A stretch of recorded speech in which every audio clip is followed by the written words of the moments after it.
Hello on YouTube, on Twitch. Welcome to another episode of Hearthstone 4. This time, a new series, multiplayer with Joe, picking up from the branch point I created earlier in my Syria campaign, which is probably going to be a terrible loss because Syria is such a weak nation. I played rather conservatively, like letting nations build their build slots, and that works for most nations, but when you start as weak as Syria, you probably have to conquer stuff early. And actually, I couldn't because like the guarantors, like the UK and France and the US, if I started conquering stuff, I just would have ended up at war with like the United States. I would have lost.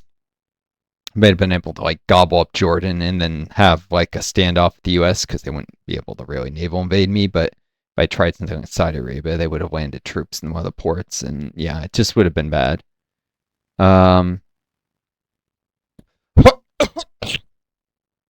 Joe is playing as the UK, Commune of Anglia, which had already flipped communist. You're, I guess, getting a sense of the situation now, right, Joe? Yeah.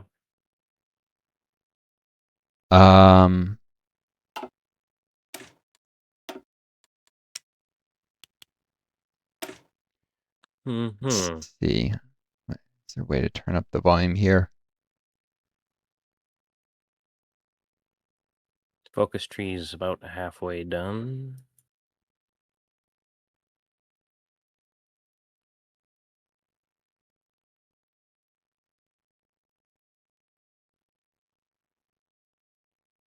All right, made you a little louder.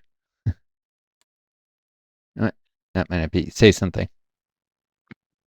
Were they able to bypass their like decolonization tree stuff? Oh yeah, yeah, and still get the 'Cause, reward at the end. It makes the communist yeah, path a lot stronger because you didn't have to spend all the focus time in that. Just bypass it yeah. all. That way it was already independent. In terms of political power, Joe, Yeah. you are sitting at, or should be sitting at, 44% war support. What? Sorry. What were you saying? I said in terms of like political power situation, politics. I can't tell you everything. I didn't look too much at the industry, but in terms of politics, I can give you some pointers. Oh, yeah. You're sitting at 44% war support there, Yeah. right? I'm at war. Yes, It with the says I'm in a Central defensive war and a Powers. defensive. What? I'm in a defensive war and an offensive war. With the Central Powers. Yeah, I don't know how any of it's offensive, but it means you can go declaring more wars and you're not going to lose any war support. You're just at your default war support levels. Because the offensive and defensive cancel each other out. But you're at 44% war support, right? Yeah, 44. So And 3% stability. yeah, terrible stability. You'll have to improve it. But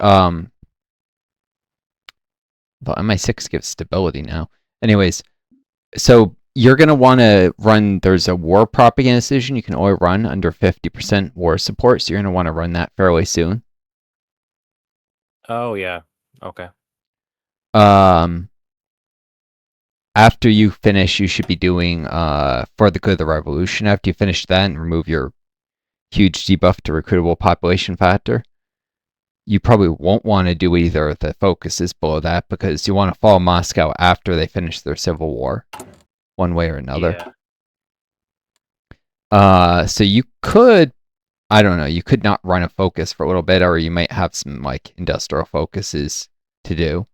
But you're gonna want to get that war support soon before rising world tension causes you to not be able to run it. You then should also have a bunch of hold on, screen sharing. I'll make this if you want to screen share. Sure. Well, this might make it a little. I might get some dropped frames for.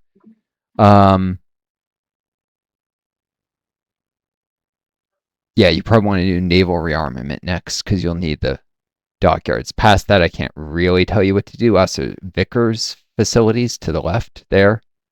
That oh, that's just a well, that's just special projects. Yeah, so you probably just want to do naval rearmament.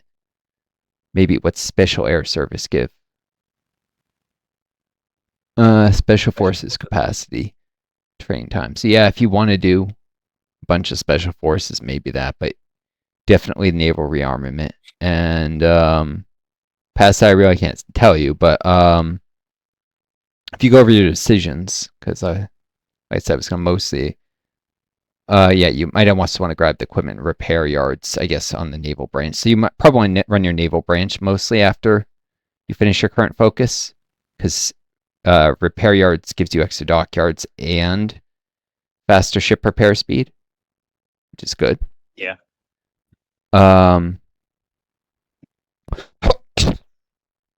But yeah, war propaganda over and the propaganda efforts. But if you scroll down, way down, all the way to the bottom.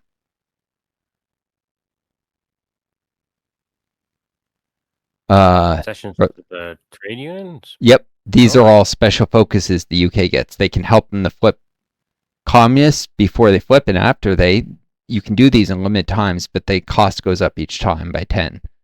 They're real cheap. At first. And then so it's 10, then 20, then 30, then 40 for the new factories, and there's a cooldown too. So you can't do it too often. There's ones that give you factories, obviously. Stability, yep. Base stability. The base stability doesn't stack though, does it? Like it goes away after the... No, it adds to your base stability rating, so you'll be at a higher base stability. It doesn't give you a national spirit, but your base stability is terrible, so it's a good idea. But if you look at the factory worker support, yeah. But mind you, if you run any of those, the cost of all of them goes up by 10. So I'd probably focus on... Oh, I see. So I'd probably focus on the new factories and the war propaganda support. But although the factory, dock, worker, and construction support are all interesting and they give you a stability, build slots, it's kind of up to you. But I wanted to make sure you were aware you have those, which means that very often the best choice for you is to not run any focus at all and just save the political power for the concessions to trade unions. That makes sense. So, like, those are things to do with their political power, especially after you finish the naval focuses, a few of those, at least naval rearmament. Yeah, you can spam land appropriation because you can generate unlimited amounts of war support, which most nations can't. And of course, there's regional industrial integration. So even though you don't have that much territory there, you can really build up to become a just industrial behemoth. In fact, by 1942, I think it is, where I am in the game. You want to guess the UK's factory count? Under the AI? You're 87 right now. Want to guess where the AI gets to by 1942? 120. 185. Holy shit. Yep. Even the AI can do that, so you should be able to get some serious... I think it's late 42 or mid. I forget exactly what month it is. It's more than halfway through 1942, but...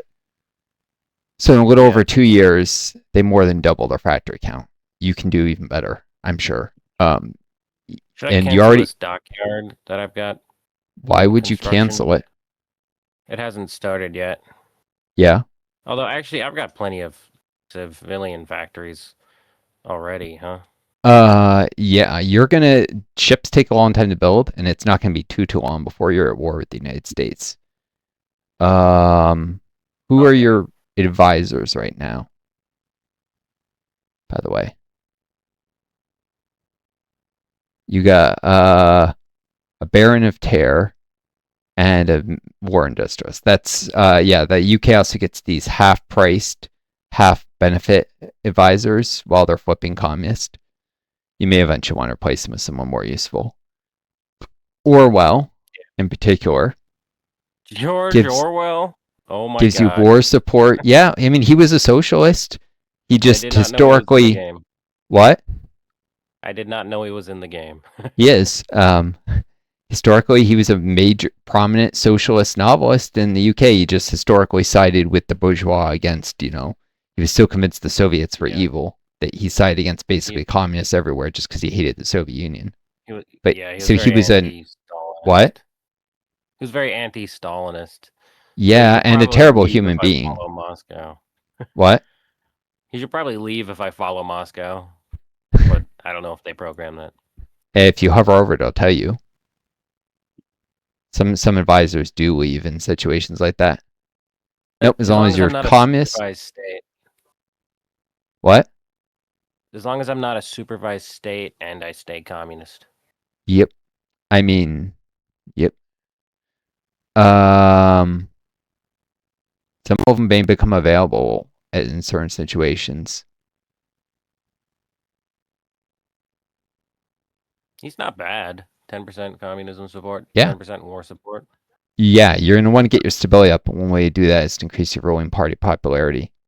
I forget if, Yeah. that's stable right now. You can also do raids, like anti-fascist raids, anti-democratic raids, to get the ruling party Yeah. popularity up.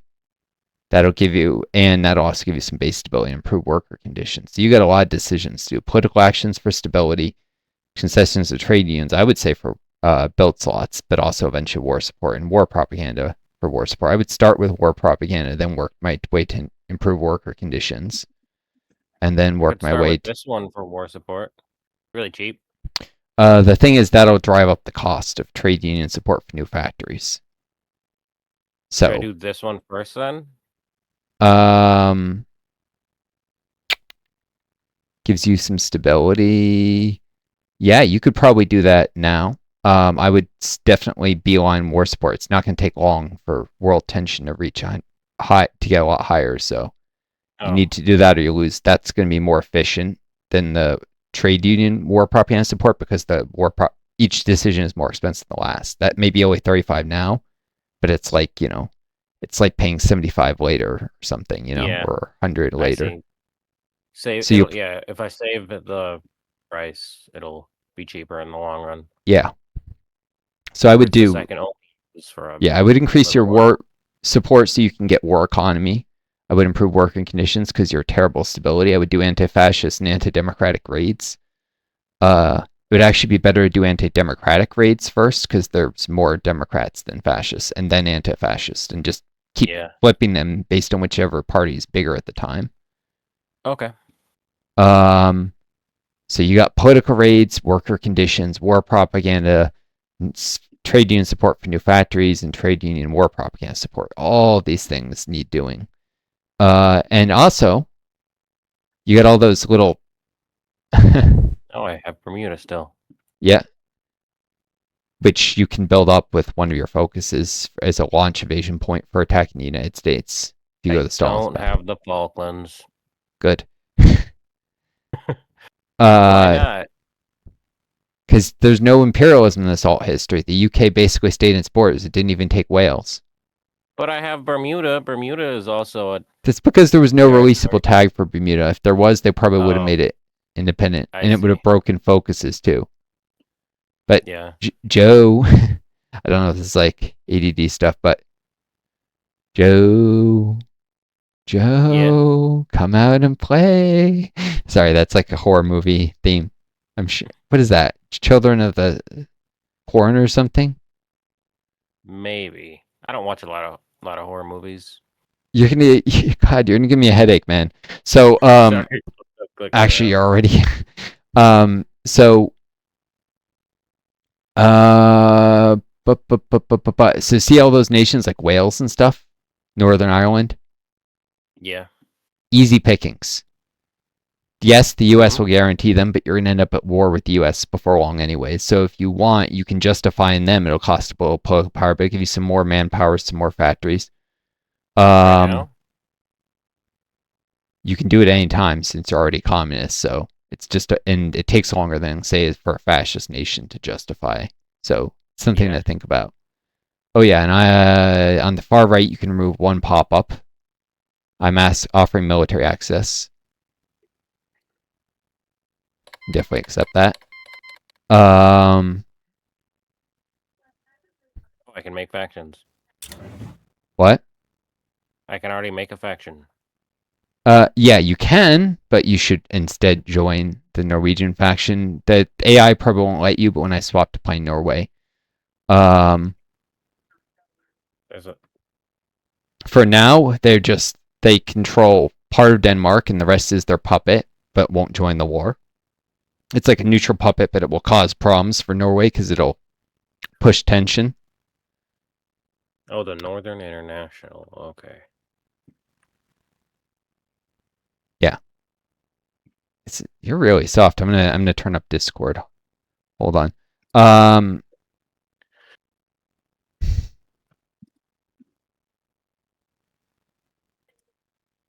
So there's no Denmark? Denmark's there. It's a puppet. It's brown. Oh, Norwegian Protectorate of Denmark. I just saw Norwegian. Okay. Yeah. It's a puppet, but it's a special puppet, and they're gonna keep taking these repeatable decisions. They're gonna drive up resistance and stuff, and then eventually they're gonna demand independence. I'm gonna want to be playing Norway by then, or Norwegian People's Republic, the NPR. What I'll probably shorthand them. Because as the NPR, I'm going to want to just let them have independence. Because if I fight them, well, it'll be bad.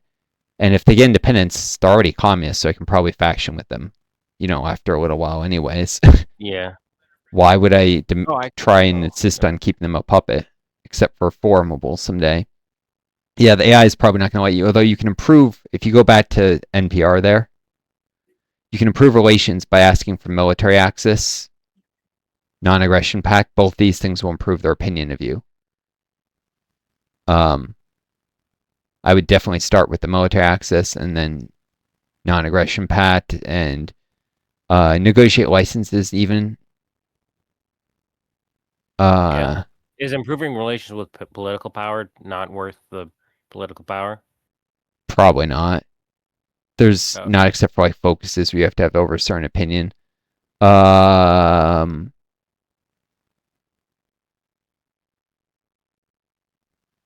Besides, you can improve their opinion of you another way fairly soon, and that's to do end lease to them. I just need to be at peace and they'll let me in. Yeah. If you defeat the Central Powers, no small task. Yeah. Oh, Austria started it. Yeah, and they're going to all the Yugoslavian countries except for Macedonia and Serbia. They're all going to join it peacefully. They can bully them in. Like Croatia, Bosnia, Slovenia, they're all going to end up part of Yugoslavia. Part of the Central Powers. With a shared focus tree and everything. What? Are they going to reform Austria-Hungary? I mean, they're going to rename themselves Austria-Hungary, but they don't annex Hungary, so. Oh, that's odd. It's because I think Hungary joined their faction willingly without even having to be puppeted, so. They didn't end up subjugating Hungary. Romania, point of interest, because Romania likes to flip faction. Yeah. If you open up their focus tree. So you can already see they've done Securitat, which you also could have seen from National Spirit.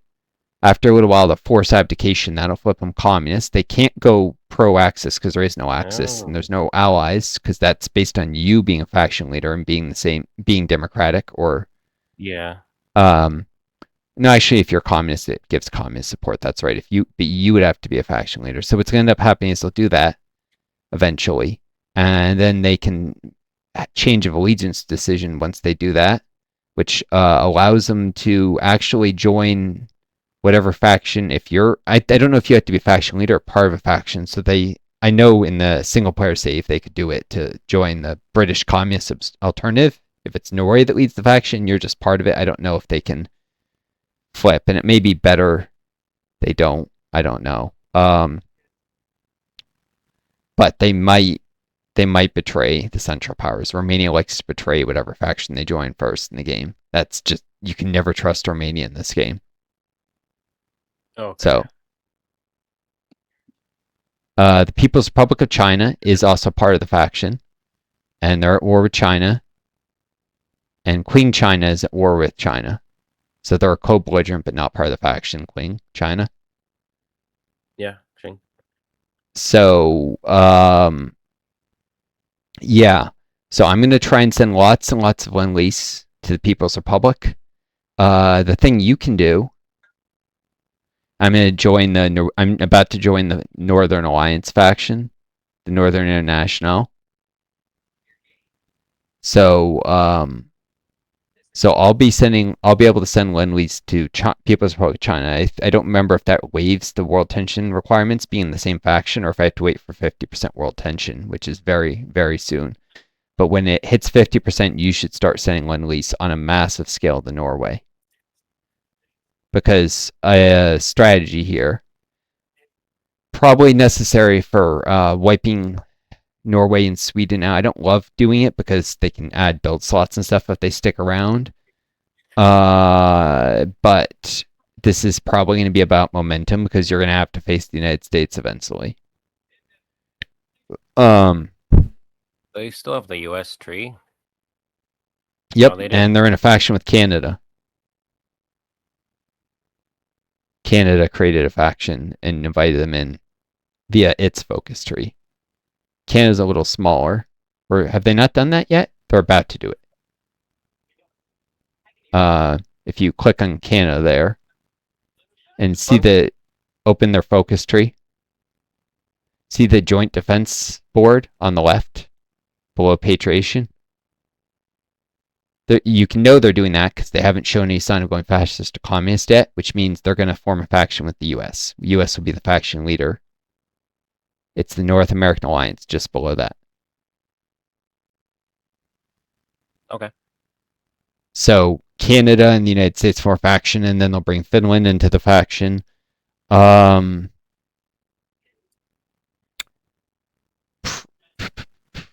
Finland, of course, will tend to end up at war with the Soviet Union, but Soviet Lithuania also has, you should know, this is one of the other key flashpoints.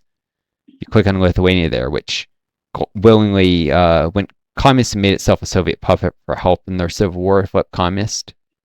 So if you open up the Lithuanian focus tree and go down, after they do carry the revolution west, then they can attack Denmark, Finland, and Sweden. Oh. And Poland. And Poland. Now, Poland can eventually be bullied into the Central Powers.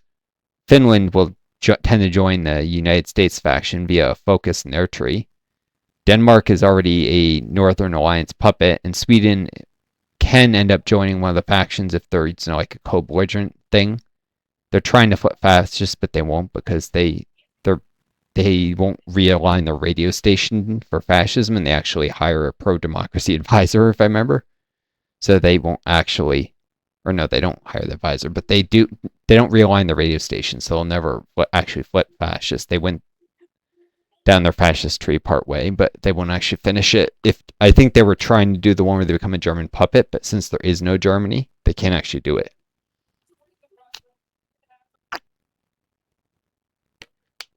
Just drinking some water.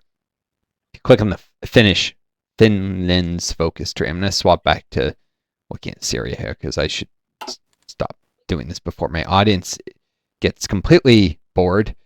I should also check the Twitch chat. There's folks on Twitch. Apologize. A lot of stuff going on here, and I'm giving Joe the rundown. But if you look at Finland's focus tree, Joe. Yeah. And their political focuses are on the left. 29 followers now. Maybe someone popped in and followed, or it's probably just another follow bot. There's all these bots that go and follow channels, and they're not real people. But you see the approach major democracies? Where? All right, there's 3 mutually exclusive. Join the Comintern, United under the Northstar, and approach major democracies. Oh. So, yeah. United under the Northstar has them form their own faction. Approach major democracies has them join that of the biggest major democracy, which would be the United States. Comintern would require a communist-led faction. I think it has to be Soviet-led specifically, and they have to be communist, which they could do via the focus path. They took the social democracy, but social democracy, they can actually flip communist because they can hire a pro-communist advisor. So a player can do it, but the AI never does it, pretty much. You can even approach the Soviets while under social democracy. Like, you don't have to democracy doesn't have to mean anti-Soviet for Finland, but you can make nice with the USSR. But they're not doing that. You can see from their spirits they've already antagonized the Soviets. They could unite under Northstar, but when I was in single player, they approached major democracies and joined the North American alliance. And since Lithuania requests an invasion of Finland, you can see how that will lead the Soviets to be at war with the United States. Oh yeah, they'll also attack the Supimi through control the flux of iron ore. That'll put them at war with Supimi. To seize their steel, basically, which is going to be a fairly limited resource. In fact, I'm going to have to redo my industrial strategy versus a single player. I was building all these military factories, and I realized too late it was dumb. I should be buying guns because even though it's normally inefficient, if you're producing resources at massive resource shortages, it's better to buy guns. And I can't import enough steel because all the steel is heavily competed for with all these tiny little nations. They're all importing steel. Usually they need like 3 steel and they import 8. So it's really inefficient. They're importing more than they need. But everyone's buying steel, and the steel supply will dry up by 1942 pretty hard. So I need to build civ factories and buy guns using civ instead, because there may not be any steel on the market, but there's plenty of weapons on the market. The international market, which you probably actually have some stuff already for sale on it by default at this point.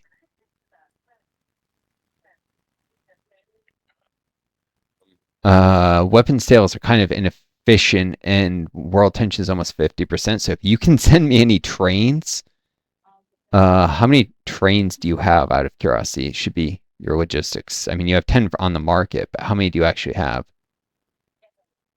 Nope, 230. 230. You probably have a production line making trains, which is probably good. It's just one. Yeah. You may want to play with the order of stuff here and where. I don't see any trains. Man, maybe the AI decided it had enough.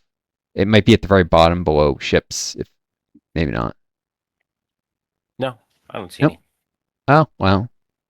Still, I could use some trains if you can get your hands on it. You might not need to produce any if you have 230. That's an insanely large number. But yeah, it's there's a lot that's up to you, but keep in mind, without imperialism, it's going to be a little harder for you to get your hands on oil than historically. And as communist UK, with the ability to later create lots of puppets, manpower would be a little less concerned than maybe you're used to if you've played the UK before. I have not. Yeah, there's actually quite a bit of oil for sale right now, but the US oil will go off the market when you go to war with them, obviously. Yeah. It's not so bad. You just have to pay for the oil. Looks like there's still a lot of Iranian oil and stuff in the markets. But yeah, you can consider gobbling up Scotland and Wales and Ireland. And, well, frankly, any little country like this, you have the naval power to easily project over to Brittany or wherever else you want to gobble up. So that's a thing to think about. Oh, yeah. Oh, I almost forgot to mention this. Belgium's gone fascist. The Netherlands is also slowly moving fascist. Belgium and Netherlands are at war with each other. The Dutch, as you can see, are losing. Then they'll eventually attack Belgium, after they finish off the Netherlands. They haven't even done it by 42. My single player game, they just sit. They have a really hard time finishing off the Netherlands for whatever reason. So, yeah, but I guess beware of Belgium. Yeah. Your top priority is probably just to fight the Central Powers.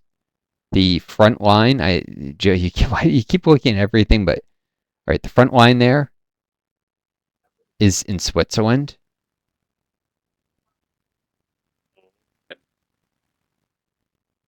Switzerland.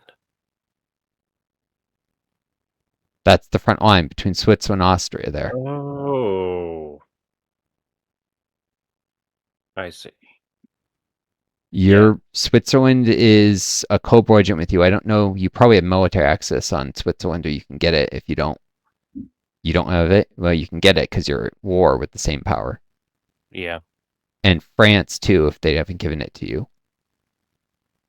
So you should be able to just march troops all the way there to the front and push. The Central Powers will capitulate Czechoslovakia if they don't get help. So Oh, okay. if you can push Austria really hard and get troops in Czechoslovakia, and that's probably a smart thing. If you knock Really out want to be Austria, pushing through the Alps? what? I really do. I really want to be pushing through the Alps? It's your only choice. Eventually, they'll attack down into Lombardy, Venice there, but you're still going to Yeah. be pushing through the Alps. This is why you're the Brits. You have a huge industrial base, tons of manpower, good generals. You have everything, strong air force. You have everything you need to push through the Alps easy. This isn't like our multiplayer game where Yeah. we're doing it as Portugal and Spain and communist Italy that have been under AI hands stagnating for years. You're the UK. You can do it. My armies are weird. Well, yeah, the AI always does. Keep in mind that's not your whole army. That's just one of your two theaters. That's just the troops that are at home Oh, defense. I have Yeah, a European. Oh God. They're like so many with like 4 troops in them.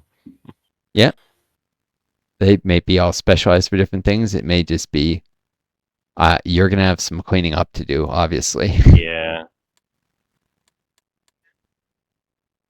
Do I even need 2 theaters?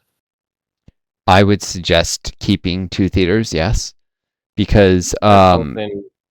theaters allow you to keep track. They do two things that are very important. One, they let you keep track of where casualties are, so you can see what theaters you're losing a lot of men and equipment and stuff, Yeah. and look at battles you just fought. And two, far more importantly, you can set equipment priorities different between them. So even two divisions, they're both regular, not elite or reserve, can get equipment at different priorities because one theater is high priority, another is normal, another is low. So essentially, it Okay. creates 9 possible combinations of theater priority plus division priority, so you can micromanage where the equipment goes to a very fine scale. Theaters are mainly useful for that, for the equipment management. So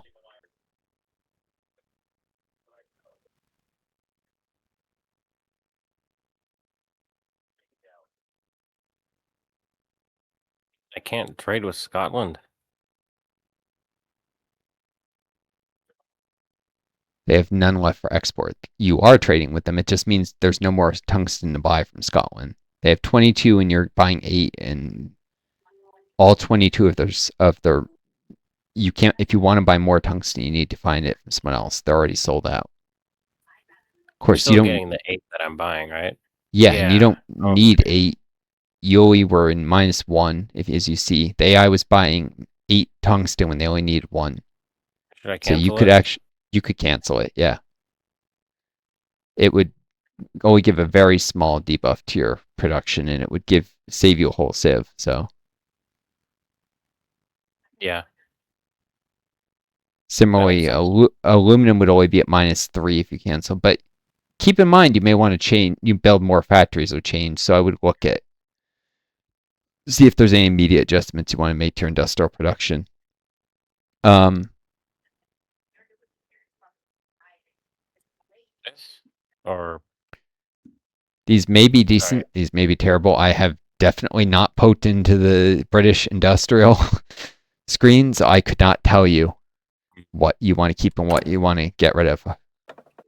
For folks watching YouTube, Twitch, I probably want to do Captain History rather than War Industrialists because from here on I need to build Civ. I don't have the resources to run a bunch more military factories. I'm already at -2 in steel, and it's going to become hard to import more steel. Like, really difficult. Right now it's all right, but by 1942 the steel dries up. And the US is one of the main sources of steel. They're going to become hostile.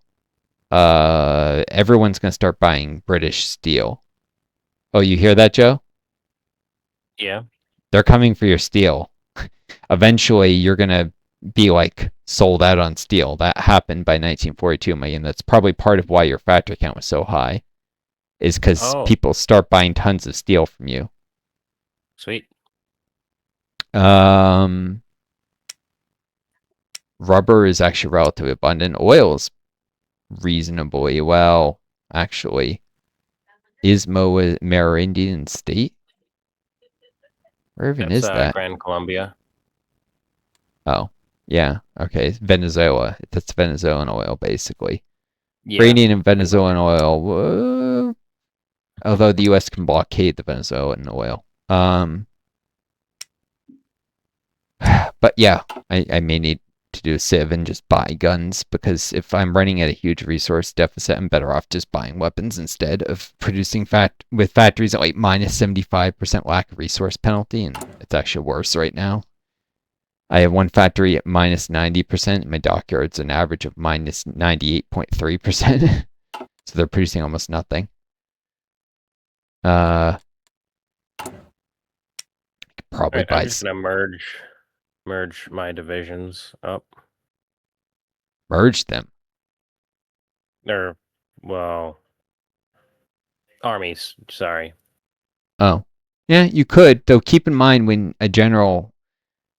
you clear his army, he's not going to be reassignable for like 2 weeks or something because it still counts as being reassigned. So you may want to just move generals around and change the divisions they're assigned to.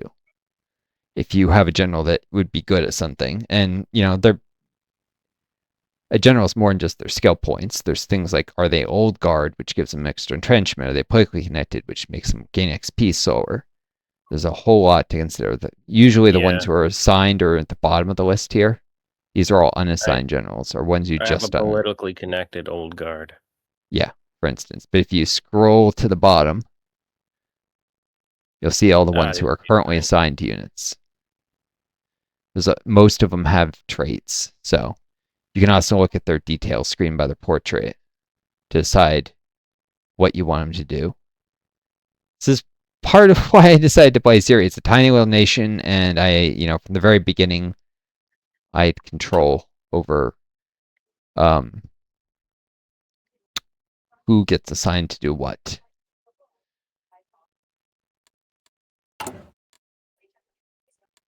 And if it's too overwhelming, Joe, we're free to just go play Age of Wonders 3 for a while and pick this up later. It's entirely up to you. It's a lot to pick up the UK, but you wanted to play a major. At least it's not No, the that's United. alright. Yep. For me, I just get headaches looking. In fact, I'm getting headaches from just looking at what you were doing a second ago. I might go sip some coffee while you figure it all out. I don't have much to do besides improving my conscription, hiring a captain of industry. Do you have any advice for me? It's all about momentum.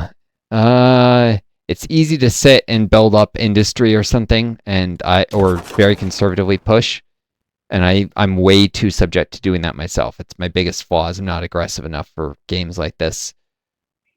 I would probably wipe the Central Powers off the maps nice and quick. Let's lend-lease to Norway so they can win their war. I'll send lend-lease to China so they can win their war. And prepare to start gobbling up little countries all over the place. You're going to need all the industry and manpower and territory and everything you can get to fight the United States.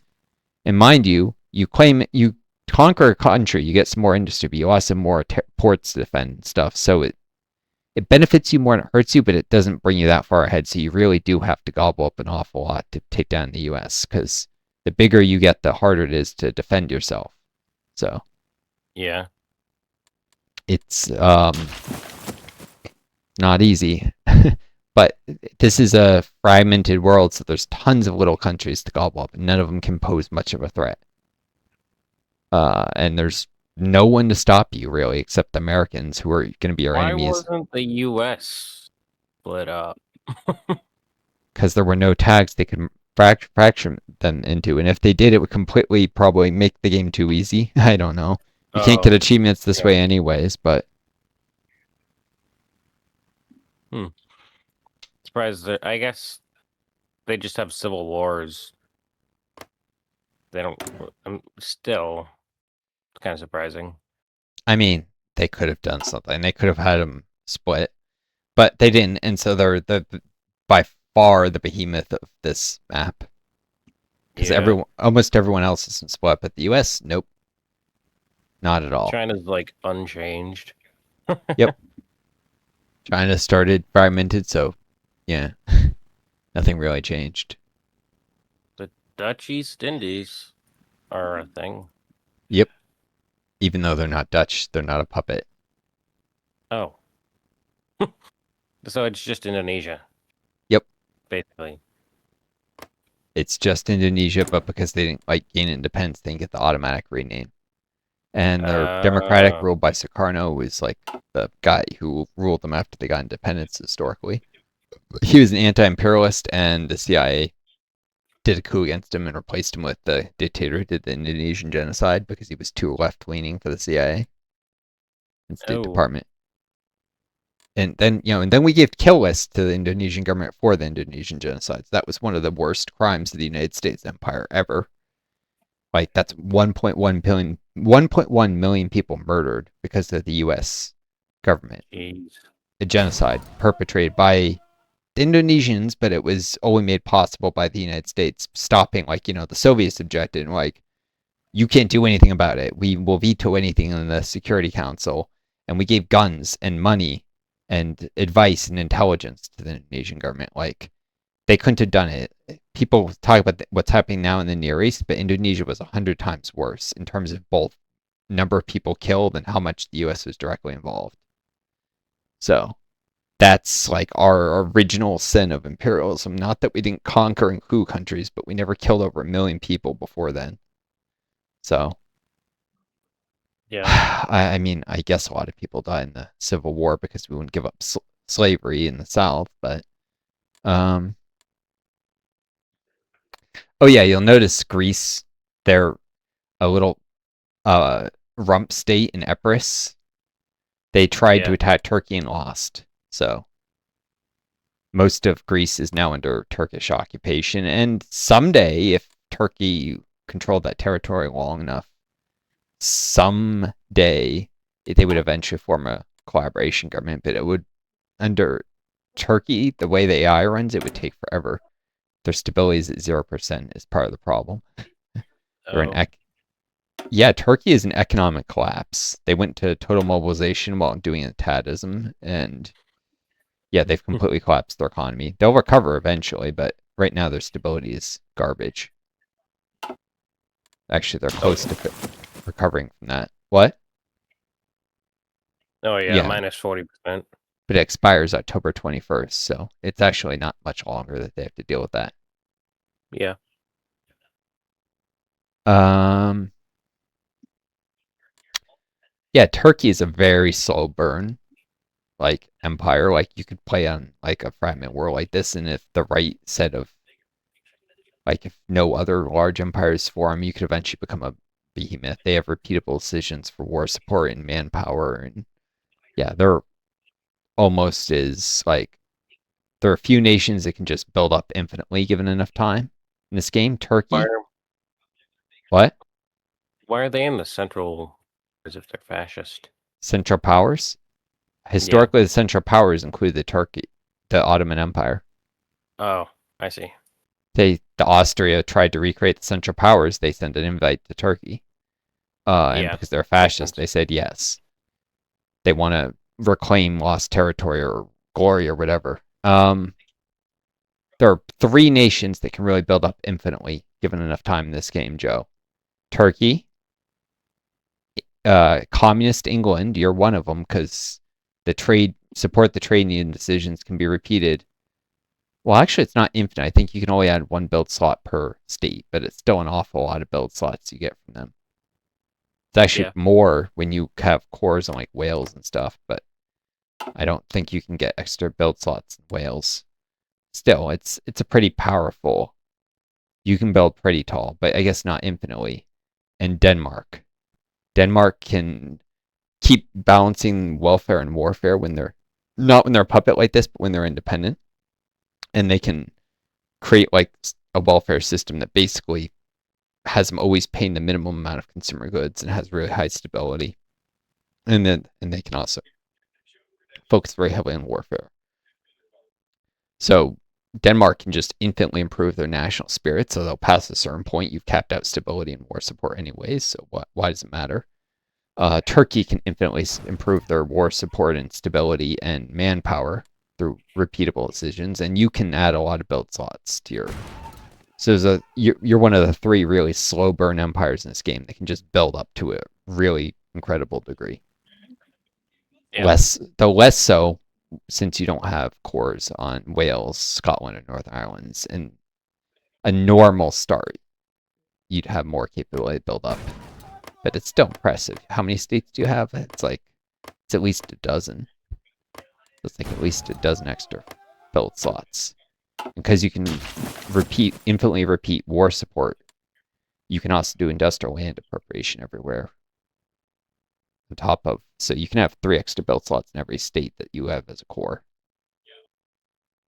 All right, I've got a headache just from talking. Yeah, this is a reasonable point to cut this video for YouTube and Twitch. We're on Twitch right now, though. Video on demand. You can find stuff. It always goes live there first.